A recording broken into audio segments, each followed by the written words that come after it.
रावण में लाख बुराइयां थी, मगर वो ये करता था, वो करता था, ये ऐसा करता था, वो ऐसा करता था।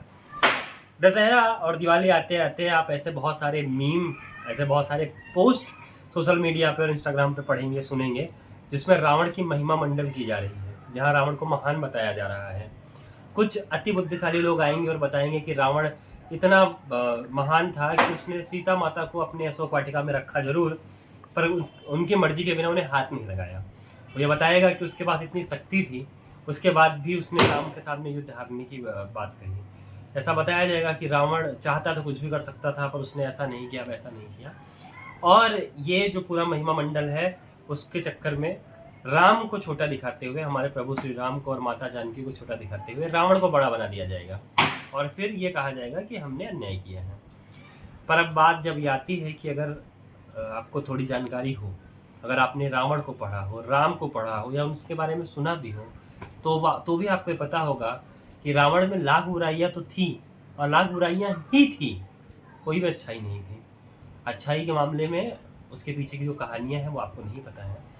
तो ऐसे एक दो बातें मैं बताता हूँ, शायद आपको जान के महसूस होगा कि रावण में लाख बुराइयां थी मगर वाले पोस्ट से आप कैसे बच सकते हैं। क्योंकि धर्म के ठेकेदार बनने के लिए आपको तलवार उठाने की आवश्यकता नहीं है, आपको लाठी चलाने की आवश्यकता नहीं है, आपको बस सच्चाई जाननी है, हकीकत जाननी है और लोगों तक पहुंचाना है।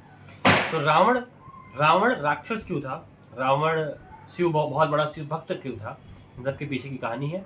तो चलिए एक एक करके शुरू करते हैं। तो जो पहली बात रावण के लिए कही जाती है वो ये है कि रावण बहुत महान था, इतना महान था, नारी का इतना सम्मान करता था कि वो माता सीता को, माता जानकी को अपने अशोक वाटिका में तो लेके गया था, वहां रखा तो था, पर उन्हें कभी छुआ नहीं, उनके साथ कभी जोर जबरदस्ती नहीं किया। और इसीलिए आज बहुत सारे अति बुद्धिजीवी जो लोग हैं वो रावण को बहुत अच्छा चरित्रवान बताते हैं। पर इसके पीछे का जो कारण है आइए हम जानते हैं। तो कारण ऐसा है कि एक समय रावण जब पूरे ब्रह्मांड पे अपना राज करने की कोशिश कर रहा था, उसने बहुत सारे युद्ध लड़े थे, देवताओं को भी हराया था। उस समय वो ऐसे विचरण कर रहा था आकाश में, और तभी उसकी नज़र एक सुंदर कन्या पे पड़ी जो उस समय बैठ के तपस्या कर रही थी। और उसने उस कन्या को देखा, उस तपस्विनी को देखा, उसके पास गया और छल से उसके साथ एक दुष्कर्म करने का प्रयास किया। और इस बात से आहत होके, इस बात से परेशान होके, उस तपस्विनी ने, जो उस समय भगवान विष्णु की तपस्या कर रही थी, अपने तप से उन्होंने वो कहा था कि अगर मैंने अपने पूरे जीवन काल में थोड़ी भी शक्ति अर्जित की होगी, तो आज के बाद अगर तुम किसी स्त्री के साथ जबरदस्ती करने की कोशिश करोगे, या उसके इच्छा के विरुद्ध कुछ करोगे, तो तुम वहीं मारे जाओगे। ऐसा एक वाक्य और हुआ था, एक प्रसंग और बनता है कि जब कामदेव के पत्नी, कामदेव की बहू रंभा जो थी, या एक एक ऐसी ही एक अप्सरा थी, नाम इस समय नहीं याद आ रहा है, लेकिन वो कहीं ना कहीं रावण की पुत्रवधू लगती थी, रावण की, हाँ, कुबेर की पुत्रवधू थी। और कुबेर रावण के भाई थे, इसके हिसाब से वो उनके चाचा ससुर होते थे। तो उस अप्सरा को देख के रावण की नीयत खराब हो गई और उस अप्सरा के ऊपर बलपूर्वक उसने दुष्कर्म किया, उसका चरित्र पे दाग लगाया। तो इस बात से परेशान होकर, इस बात से आहत होकर उन्होंने श्राप दिया था कि अगर आज के बाद आप किसी भी स्त्री को या किसी भी स्त्री के साथ ऐसा दुष्कर्म करते हैं, या उसकी मर्जी के खिलाफ, उसकी सहमति के बिना उसे छूते भी हैं, तो आपके सर में एक बहुत बड़ा विस्फोट होगा और वहीं मारे जाएंगे। तो ये कारण था कि वो चाहते हुए भी सीता माता को जबरदस्ती छू नहीं सकते थे, जबरदस्ती नहीं कर सकते थे। अब आपका प्रश्न आएगा कि अगर वो जबरदस्ती नहीं कर सकते तो हरण कैसे किया। हरण करते समय रावण के मन में दुष्कर्म की भावनाएं नहीं थी, पर जब वो अशोक वाटिका में लेकर गए तब उसके मन में माता सीता के साथ दुष्कर्म करने की भावनाएं थी। और इस भावना से आहत इंसान, अगर रावण के मन में ऐसे कोई भावना है, तो किसी स्त्री को नहीं छू सकता था। यही कारण था कि वो चाह के भी माता सीता को छू नहीं सकता था। एक और कारण है इसके पीछे, वो ये है कि जब माता सीता अशोक वाटिका में बैठी थी और रावण उनके पास आया था, तो उन्होंने अपने पास पड़े घास के टुकड़े को उठा लिया था। ऐसा कहा जाता है, एक प्रसंग है, ऐसी मान्यता है, ऐसी बातें हैं कि माता सीता जमीन से पैदा हुई थी, जमीन से निकली थी। जब राजा जनक खेती कर रहे थे तो उन्हें मिली थी, तो उन्हें भूमिजा कहते हैं। और घास भी जो है वो जमीन से उगता है, उन्हीं खेतों में से निकलता है। इस रिश्ते से माता सीता और जो घास का तिनका था, दोनों भाई बहन हुए। माता सीता ने, माता जानकी ने अपने तप से उस घास के तिनके को उठाते हुए कहा कि अगर मैं पवित्र हूँ या मेरे पास थोड़ा भी तप है, मनोबल है, तो ये जो तिनका है आवश्यकता पड़ने पर एक ब्रह्मास्त्र बन जाएगा और मेरे साथ गलत करने वाले को वहीं पे मार ही रहेगा। तो अगर ऐसा कुछ होता कि रावण प्रयास करता और बाकी के जो दो श्राप हैं उनसे वो मुक्त हो जाता, तो भी ये जो घास का तिनका है ब्रह्मास्त्र बन के रावण का शीश काट देता। तो रावण को पता था कि उसकी मौत हो सकती है, तो अपने आप को बचाने के लिए, नहीं मारने के लिए वो सीता माता को छूता नहीं था। सीता को प्रताड़ित करने के लिए रावण जो कुछ कर सकता था उसने सब किया था। उसने राक्षसियों को लगा के रखा था, उसने भोजन तक नहीं दिया था। वो तो भला हो त्रिजटा का, जो वहाँ पे रहते हुए माता सीता माता जानकी का ध्यान रखती थी और बाकी राक्षसनियों से बचा के रखती थी। तो ये पहला प्रसंग है कि रावण बहुत महान था। वो वाले का जो पहला अध्याय है, मैंने कोशिश की है कि आज के बाद आप ये तो नहीं कहेंगे कि वो बहुत चरित्रवान था, बहुत चरित्रहीन आदमी था। उसने अपने पूरे जीवन काल में बहुत सारी औरतों, बहुत सारी अप्सराओं और बहुत सारी राक्षसनियों के साथ दुष्कर्म किए थे और चरित्रवान तो कहीं नहीं था। दूसरा, वो महादेव का बहुत बड़ा भक्त था। अगर आप किसी ऐसे व्यक्ति से मिले जो बहुत ज्ञानी है, बहुत ताकतवर है, पर अहंकार से भरपूर है, तो क्या आप उसको अपना मित्र बनाएंगे? क्या आप उससे बात करेंगे? उत्तर ना ही होगा और ना ही होना चाहिए। रावण के मामले में भी यही है। रावण महादेव का भक्त नहीं था, रावण अहंकारी था। रावण को अहंकार था, अहंकार था अपनी शक्ति का, रावण को अहंकार था अपनी ताकत का, रावण को अहंकार था अपने ज्ञान का, और वो इसी की प्रदर्शनी करना चाहता था महादेव के सामने। उसने अपनी ताकत को दिखाने के लिए पूरे कैलाश पर्वत को उठा लिया था। और एक बहुत इंटरेस्टिंग बात है, बहुत ही इंटरेस्टिंग बात है, जो बहुत कम लोगों को पता है, वो ये है कि रावण का नाम रावण कैसे पड़ा। रावण का नाम दशानन था, रावण का नाम रावण कैसे पड़ा?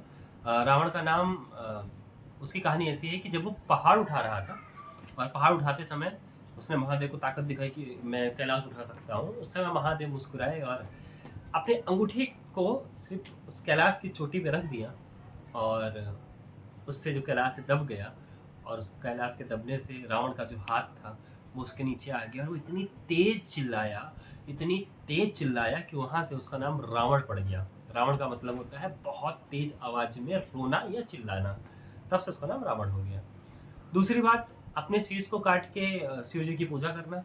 तो वो दिखाना चाहता था कि मैं आपका सबसे बड़ा भक्त हूँ और मैं जो चाहे वो कर सकता हूँ, और उसको ये भी पता था कि मेरे पास अमृत है, मैं मरूंगा नहीं, इसीलिए उसने अपने शीश को काटे थे। अब जो तीसरा प्रसंग है वो है कि महादेव की भक्ति के लिए उसने एक स्रोत, एक प्रार्थना भजन पूरा लिखा, जो हर कोई आजकल गा रहा है, जटाटली गलत जलम। उसका भी कारण ये है कि वो अपने आप को बहुत विद्वान मानता था। वो ऐसा मानता था कि उसके सामने दुनिया में कोई ऐसा व्यक्ति नहीं है जो ज्ञान के मामले में, विद्या के मामले में उसका सामना कर सके, और इसीलिए वो अपने आप की अपनी महानता दिखाने के लिए उसने महादेव की एक ऐसी स्तुति की जो उस समय नहीं, हर समय हर काल के लिए सबसे कठिन मानी जाए।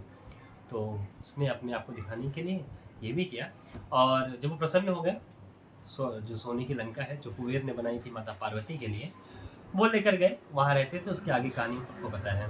तो रावण का महादेव भक्त होना ये भी एक बहुत बड़ी बात है। एक और प्रसंग आता है रावण को लेकर कि रावण बहुत अच्छा भाई था। रावण ने सुपनखा के लिए अपने पूरा खानदान नष्ट कर दिया। उसको पता था कि राम भगवान है, फिर भी वो लड़ा। तो इस कहानी की जो बैक स्टोरी है, इस कहानी के पीछे की जो कहानी है वो समझते हैं।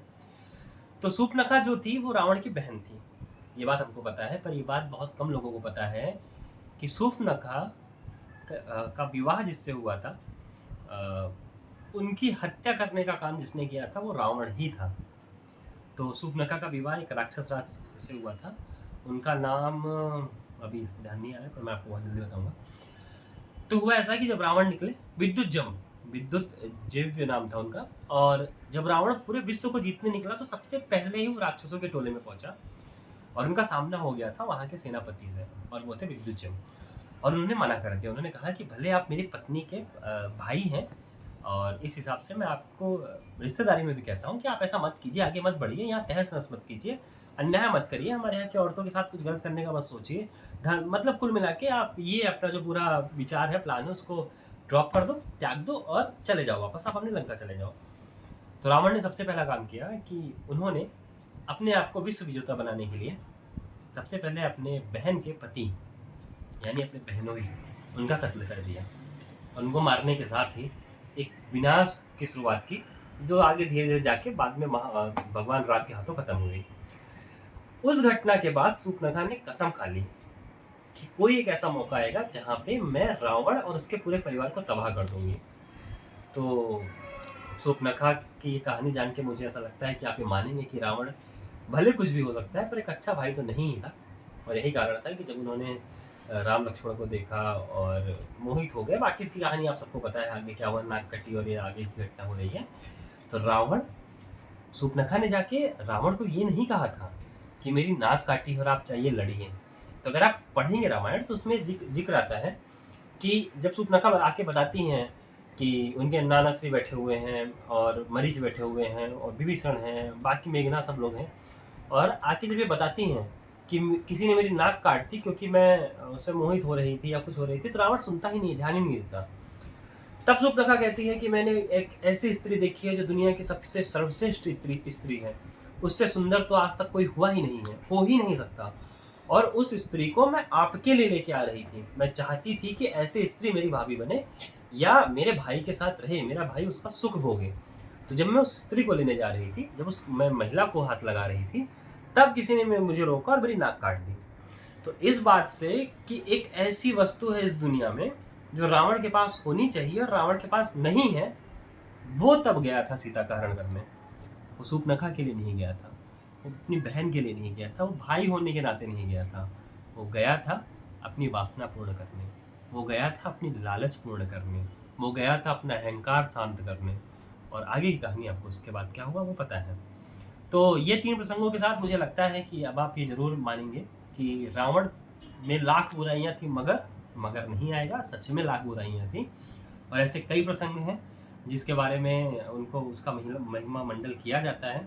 अगर आपके पास ऐसी कोई जानकारी है और आप जानना चाहते हैं कि उसके पीछे की कहानी क्या है, तो आप इंटरनेट पे जाइए, आपको आराम से मिल जाएगा। नहीं है तो किसी पंडित से पूछिए, अच्छे पंडित से, उन्हें पता होगा। और अगर फिर भी नहीं है तो मैं उपलब्ध हूँ, मुझसे बात कीजिए, मैं कोशिश करूँगा कि मैं उसकी जानकारी दे सकूँ। पर अंत में एक बार फिर कहूँगा कि रावण में लाख बुराइयाँ थी मगर नहीं, रावण में लाख बुराइयाँ ही थी, रावण बुरा ही था और वही बुराइयाँ हमारी प्रतीक है। तो हमारे अंदर है ना, राम को जिंदा रखिए। राम को मानो चाहे मत मानो, पर राम की मानो, राम जैसे बनने का प्रयास करो। अगर राम का थोड़ा भी अंश हमारे अंदर आ जाएगा तो बहुत सारे रावण खत्म हो जाएंगे और अपने आप राम राज्य आ जाएगा। राम राज्य लाना हनुमान का या श्री राम का काम नहीं, हमारे हाथ में, हमारा काम है। तो अपने अंदर राम को जिंदा रखिए, राम को बनाइए। इसी के साथ आप सभी को दशहरा की बहुत बहुत शुभकामनाएं। एक बार फिर जाते जाते कि रावण में लाख बुराइयां ही थी। धन्यवाद।